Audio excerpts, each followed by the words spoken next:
Hey everyone, it's me, Empress Arcana, and welcome to my channel, or welcome back to my channel. Hi guys.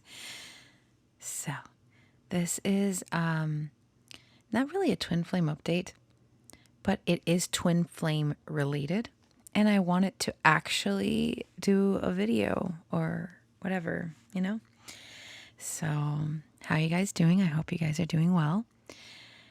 In my Empress Talks, I talked about a couple of films that I felt the spirit was leading me to watch, because I might gain some insight through them. And boy, was today. So I decided to watch What Dreams May Come. It it came out in '98, I believe, and it's a beautiful film.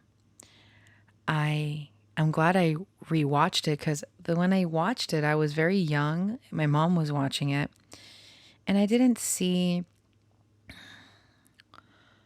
I guess I didn't finish seeing it because I did not. I did not remember the ending, and so I braced myself because I knew that this film is a roller coaster of emotions. So I have like 2.5 pages of notes here back and forth, or at least the first 2 pages are, because I always have notes with me.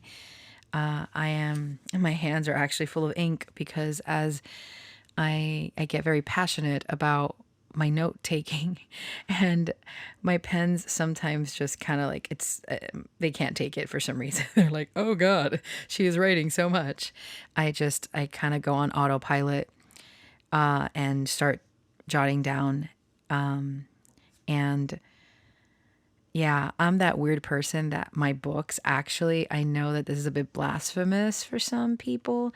I am the type of person, and this came to be like in my later years, where I actually use books and write in the pages if I have like my own notes and stuff. I know other people do that. I am one of those people because I actually, since it's my book, if it's my book, I am going to write in it. I don't care if it's not a workbook or not. I write in it if I have notes, if I want a reminder for myself, and I rather just write it in the textbook. I'm that person. I'm constantly writing. Oh my goodness. So,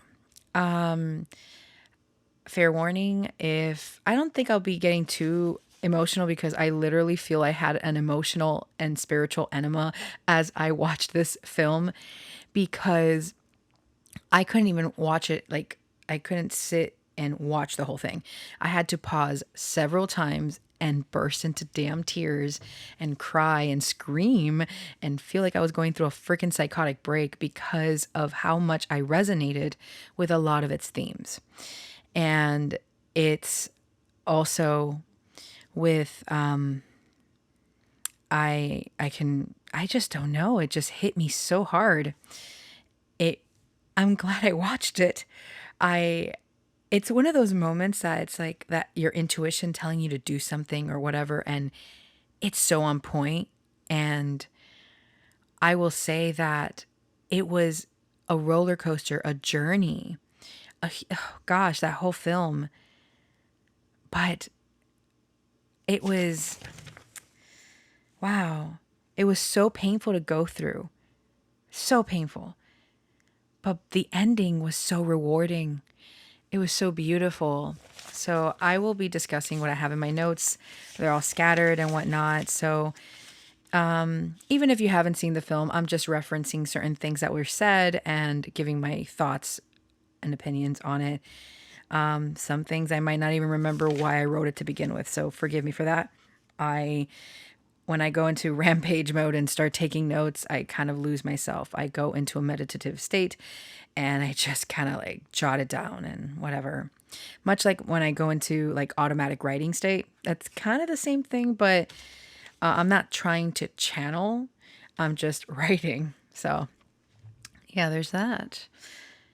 I don't know why now I have Avenged Sevenfold's Trashed and Scattered playing in my head. Okay, anyway. Trashed and scattered again. Okay, sorry. So, wow. Where do I even begin? The first page would be great. Okay. So that movie, oh my gosh. Ooh, you start off and it's a heavy hitter from the very beginning.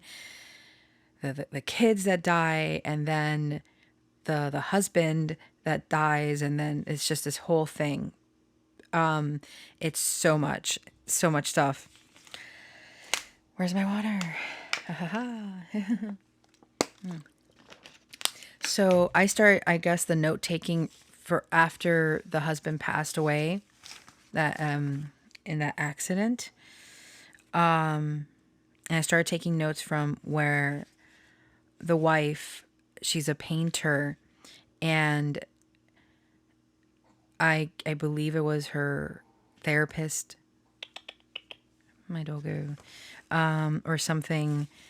I'm not quoting it because I don't remember word for word, but I remember she was writing in her diary or her journal. She's like, dear diary, I'm writing in you right now because I feel that I'm more sane than my own therapist or whatever. I'm like, oh, that happens. That tends to happen sometimes.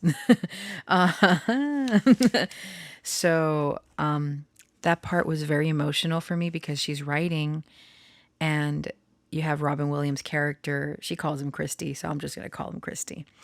And he is there and trying to console her, to touch her, or like, and it was so heartbreaking. It's like, wait till the review. Like, when certain things were said, I was like, are you serious? This is probably why I was led to watch this film. But Christy was telling Annie, keep thinking of me. Keep thinking of me. Always with me. Always with me. I was sobbing already because I can see the struggle, and she's like, she feels a presence, and she's writing, and it's like he's taking over her hand as she's writing in the journal, and it's just so freaking heartbreaking. And I their love is so beautiful, and I was already 5 minutes in. Damn, I talk a lot. Sorry, I'm looking at the I'm only on the first page of notes. No. And I just I saw myself in her a lot. And I saw my twin in Robin Williams' character a lot as well. So that just made the film even more emotional for me to watch. I am not a masochist. It's just kind of whatever. And it was just heartbreaking because the way they met, very serendipitous and just they clicked, and they Nanako. Seriously.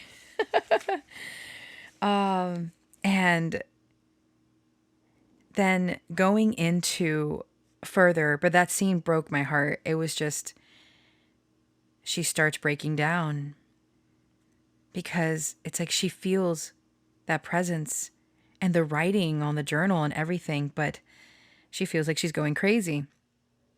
Yeah. I feel that. And it's like how Robin Williams' character is like, we are the people that finish like each other's sentences. And him saying, I still exist, and telling her, I still exist. And it's like she can hear him, but not. And like, my girl, listen, it's not even that late. Actually, it's. She's like, go to bed. I'm like, it's not that late. But, and then I don't remember who said this. It ends when you want it to. It's all real. I don't remember what character said this. Oh my Merlin. She's real. Oh my gosh. What is she dreaming about? Because she's being so loud. Can you hear that, guys? Jesus Christ. I swear this girl, she is such an attention hungry doggy. The reality is over until you stop wanting to. Oh, that part. Okay, so this, like, I'm trying to remember, so bear with me, guys, because I wrote down these notes and I'm like, oh, what scene was this or what scene was that? So Cuba Gooding Jr.'s character, I think it's Albert, kind of like a guide to guide Robin Williams' character. And there's a scene where Robin Williams, Christie, sees his wife by his grave, and it says forever on it, and she's there like bringing him flowers, and it was just so sad. And then you hear Albert say to Christy, reality is over. I don't remember the exact quote because, again, like my notes are a mess, but reality is over until you stop. The reality won't be over. I don't remember how he said it. Until you stop wanting to hurt her. And I go, what? And I didn't understand that. But as his apparition, ghost, whatever, trying to touch his wife or just to comfort her by his grave, it's like he says, I'm not, don't worry, baby, I'm not leaving you alone. I'm not going anywhere. The way she screams, I felt that in my core, like, because she can feel, and she felt that energy, well, that presence, and it's like, it was so heartbreaking because I can see in her how she's suffering from his absence, and especially with everything they had gone through and having lost their kids 4 years ago, because that was just so devastating, and everything that they went through to that point, it's just, and then for her to be left alone, technically, it's just, oh God. And Cuba Gooding Jr.'s character, I believe, said to Robin Williams is, you're making all of this safe, comfortable surroundings, creating a whole entire world here from your imagination. And there's even the dream house that the couple had the vision and all this stuff. And it's like the whole premise of you can create whatever you want in this heaven. And it's so beautiful how it's first depicted like acrylic painting and the paints and all that, because his wife is a painter, is an artist, and loves to paint. And his heaven was kind of intertwined with that imagery and very bright and colorful. But then it starts to shift, it starts to change. Because it feels as aware that exists at all. Sorry, I'm like reading my notes. We are seeing what we choose to see. Thought is real, physical is the illusion. That was something that something else that stood out to me. I have yet to like unpack everything because I literally said I want to record this. So they say we live in our minds anyway. Yeah, there's a lot about the imagery and the imagination of our minds and the power of our minds, and how what we see with our eyes can be an illusion. It's how we perceive things. And it's actually something I've been trying to learn for myself, where lately I've been clashing with a lot of individuals and their own personal philosophies or what they deem to be reality, because it just doesn't mesh with my own ideals and stuff. Of course, I am still polite and whatnot, but I've realized that a lot of people are stuck in these in these in these old way, in this old way of thinking, it's I feel it's an old way. I see it like that transit from Capricorn, Pluto in Capricorn to Pluto in Aquarius, where Capricorn is older and, well, like all business, and this that generation is all about building, but at I don't want to say at the expense of others. That's not, because Capricorn is not bad. No sign is bad or good. It's just, it is what it is. But I feel that with Pluto entering Aquarius, I feel Aquarius is innovation, and it's a new way of thinking and processing. So, excuse me, when I hear people speak sometimes, and listening to how, and it's mostly people from older generations. I don't mesh well with those concepts. Especially when it comes to the building of one's reality and whatnot. Of course, I don't, I listen, but sometimes it's just a bit aggravating because it feels like such a negative mindset. And I'm trying to get away from my own negative mindset. As it says here, we are choosing, we are seeing what we choose to see. Thought is real, physical is the illusion.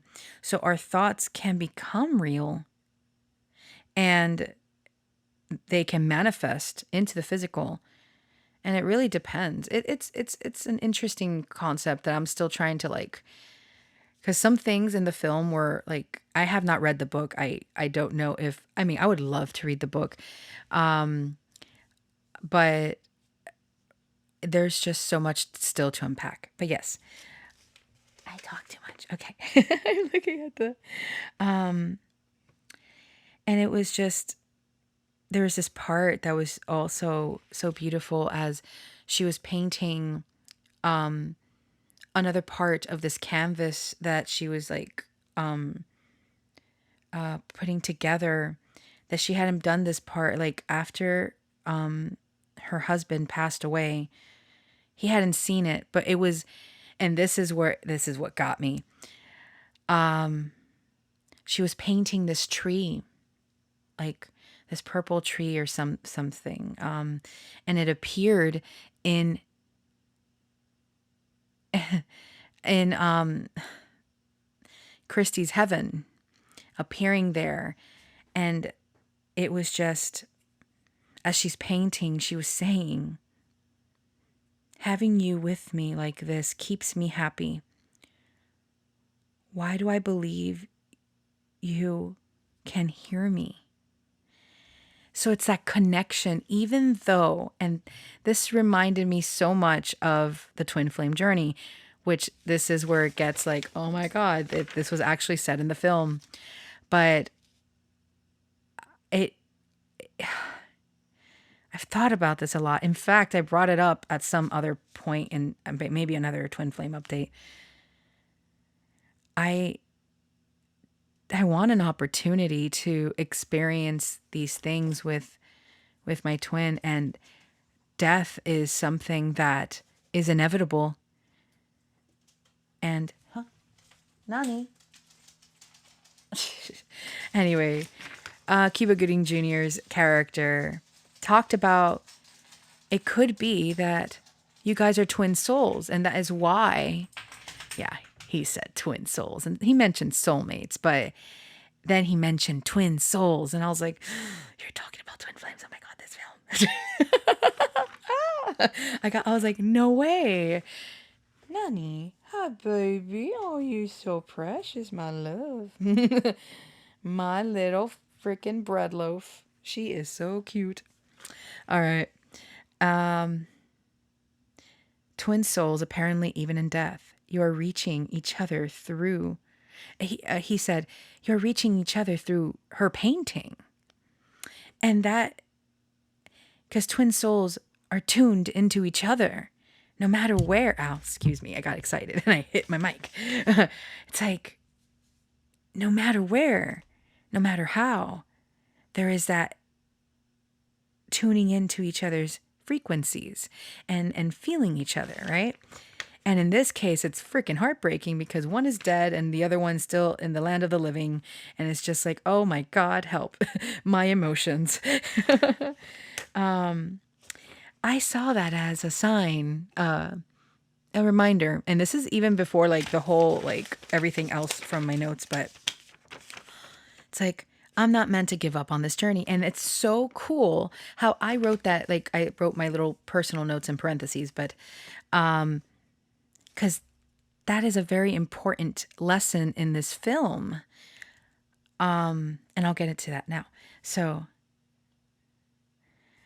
that part where as he's looking at the tree blossoming and then later wilting, withering, because she poured something onto it to just and the paint started dripping and it started showing up in heaven, or that image of heaven for Christy. And he says, I love you. And he's like, I need Annie. And I noticed how painful it must be for her that she's the one that's still alive. And she's blaming herself for the death of her kids, for the death of her husband. And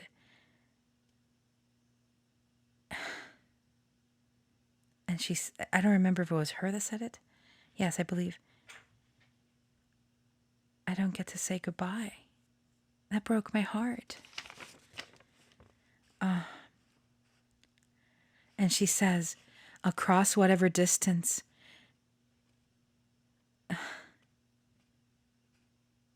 this is, I send you my love. And it was so heartbreaking because that love is so loud and there and wanting to close in the distance. And damn, that's intense. Okay, let's see what else I have here. These are just quotes. Maybe I'll something will come up. I'm just gonna read the notes because I'm already at, yeah. I talk too much. One's not much without the other. There's a natural order to our journey. The real hell is your life gone wrong. I'm her soulmate, I can find her. Not giving up, save her soul. These were on my notes. Yeah, I thought about that. Like our vision, our version of hell, what would that be? And it's when life goes wrong. That's hell in itself, right? And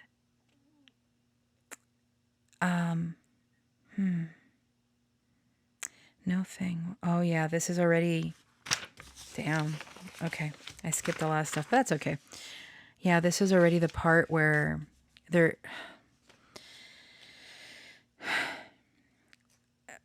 Annie, trigger warning for those that, where Annie killed herself because it was just too much. And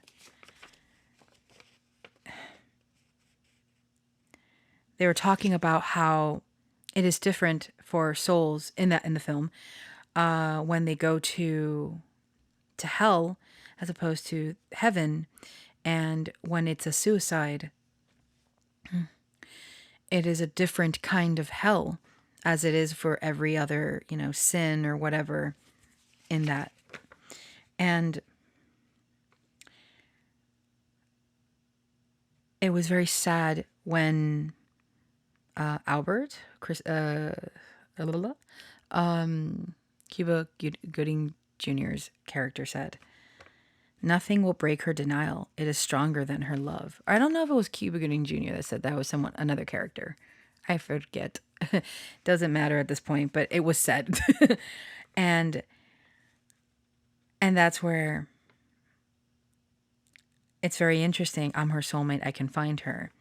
And so Christy goes on this journey through to have Nanako, sweetheart, chill out.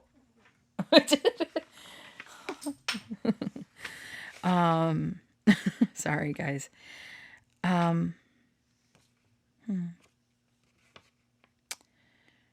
What I loved about this too is that as on this journey, he's also finding his kids.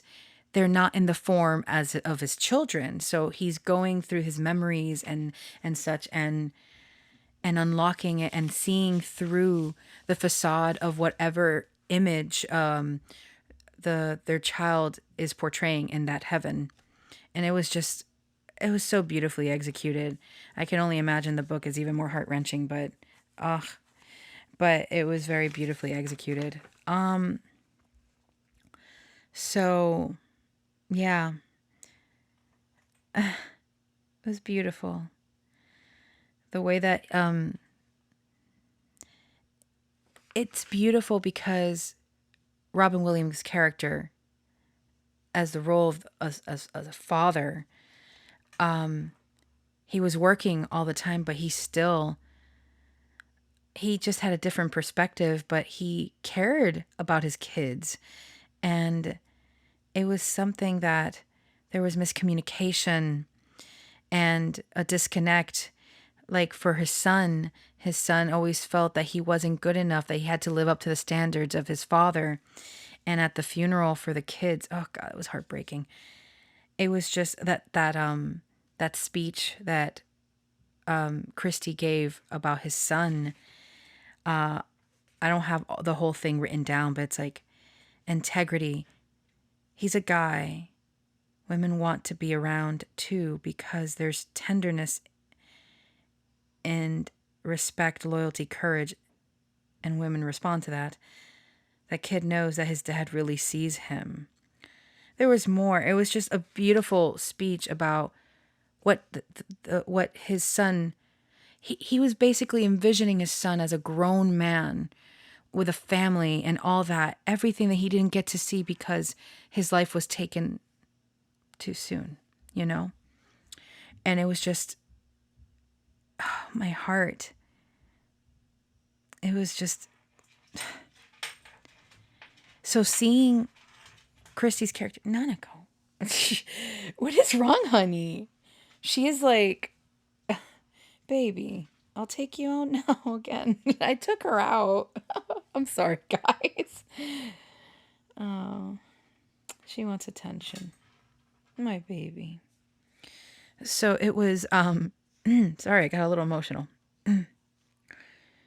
It was beautiful to see him reunite with his kids the way that it happened, because it's like the things his kids, the miscommunication and feeling not connected to their father, and then being able to connect the dots and make sense, and then have that reveal, like, yes, that's me, or whatever. And now back to the journey to get to hell, to get to Annie.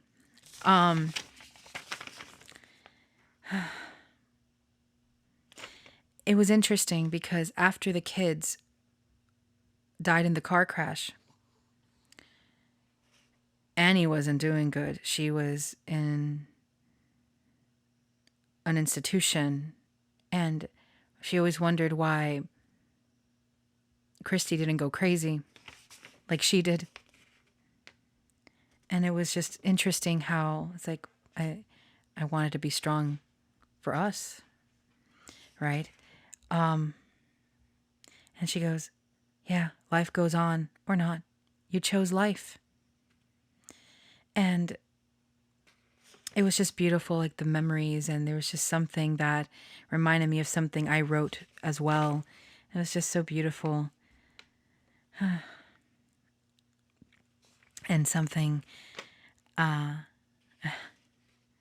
was cute because they were like looking at clouds and and like, oh, what shape is that and whatnot, and they were having a cute moment in the memories of in his memories.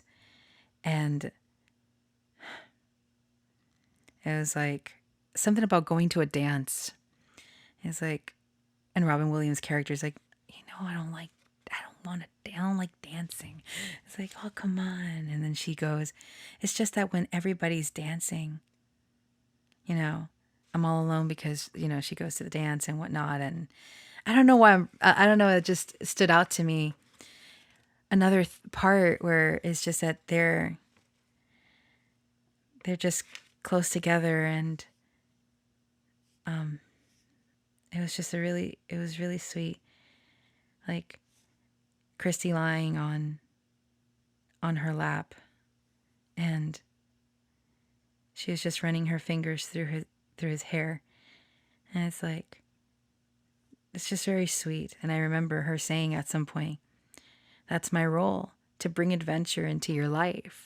And just they're so beautiful. Damn it, I love that. Oh God, they're just it had so much for me, and I'm just like still unpacking these all these images, these feelings, and it was just beautiful. So finally they reach like right where, she's there, and to go into the house that's distorted at this point because it's in hell, and she's in there, and the another character that had guided Christy to hell is like, you want to see her, tell her what's in her heart. And I know that it was like, you got 3 minutes, otherwise you'll lose your mind and you'll fall into that same trap as what she's feeling. And once her reality becomes yours, you lose yourself. But it was just so beautifully executed. Everything was just so beautiful. And the biggest message here, again, another message I got for myself personally is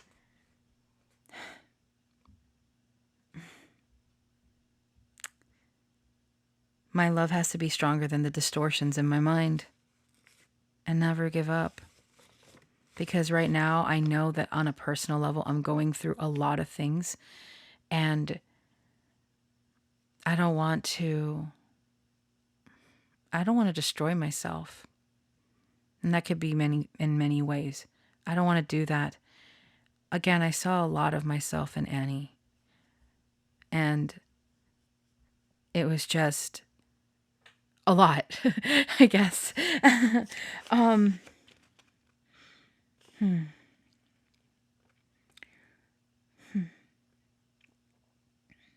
Yeah.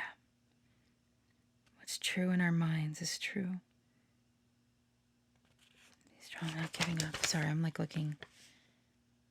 So this got me to, I'm just going to read the rest of the notes before I end up not having any more time.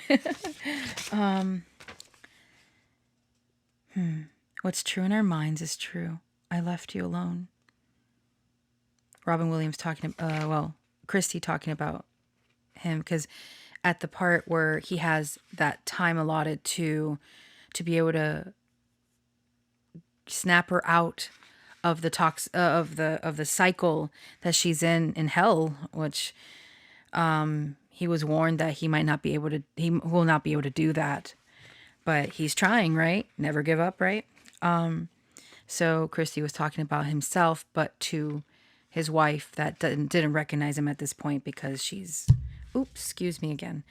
So she is not Annie right now. She is just like kind of lost in her despair, replaying the pain and suffering, because in that hell, she is going to continue to blame herself and fall deeper and deeper into that pit for eternity. So he goes, he was a coward, being strong, not giving up. It was just his place to hide. He pushed away the pain so hard, he disconnected himself from the person he loved the most. Sometimes when you win, you lose. pushing away love because of blame to self. And then some quotes, I just wanted us to be old together. Like in your painting, it was our heaven. There's a lot of things to miss. Books, naps, kisses. Thank you for being someone I was always proud to be with. For your guts, for your sweetness, for how you looked, for how I always wanted to touch you. You were my life. I apologize for every time I failed you, especially this one. And it was just...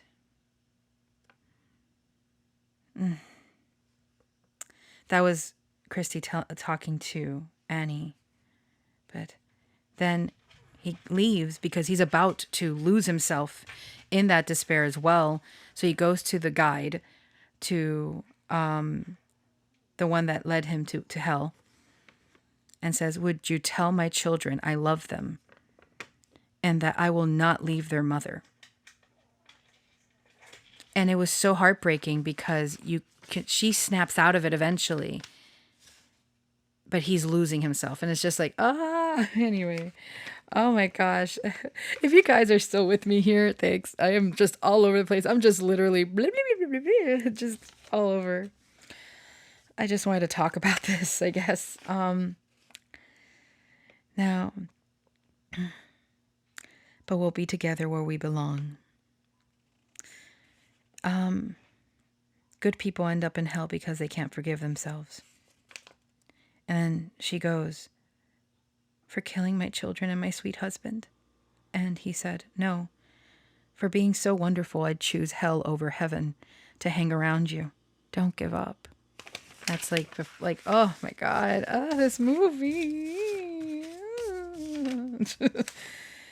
Forever. Oh gosh. But yes, it does have a happy ending and it's so beautiful. Beautiful. Because they both snap out of it and they travel back to heaven. And sometimes when you lose, you win, right? So when you feel that you're at your wit's end and everything is going wrong, you feel like you've lost. But then you open your eyes or close them however you wish to do. And you know what? You made it. You won. One of the final quotes here I got.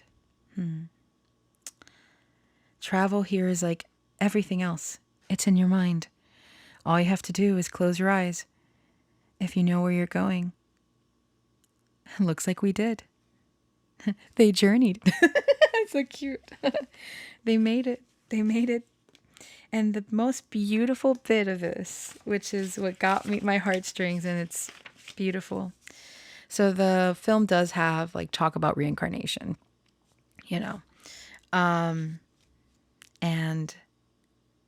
Christy was telling Annie, why don't we reincarnate? You know, like finding each other all over again. Why not? And they did. They went to find each other again, and they did. And it's very beautiful. It was a very beautiful movie. The amount of crying I did, though. Oh, so beautiful. All right, I'm gonna end it with a song. I might not. Where am I? I need to get the lyrics. All right. It's because I remember seeing, and like I mentioned, that it was a video I saw over a decade ago that had the song All I Need by Within Temptation with parts of the film. Excuse me. What Dreams May Come. I always say it wrong, so I have to look at the title. I'm sorry. It's a beautiful... So I'll leave you with some lyrics and then I'll end this here. I'm sorry, I didn't mean to do the thing near the mic. Sorry. I still need to go shower. Take out my dog and shower. Not like you guys. I love. Like, I'm just telling you guys what the rest of my agenda. All right. I'm dying to catch my breath. Oh, why don't I ever learn? I've lost all my trust, though I've surely tried to turn it around. Can you still see the heart of me? All my agony fades away when you hold me in your embrace. Don't tear me down, for all I need. Make my heart a better place. Give me something I can believe. Don't tear me down. You've opened the door now. Don't let it close.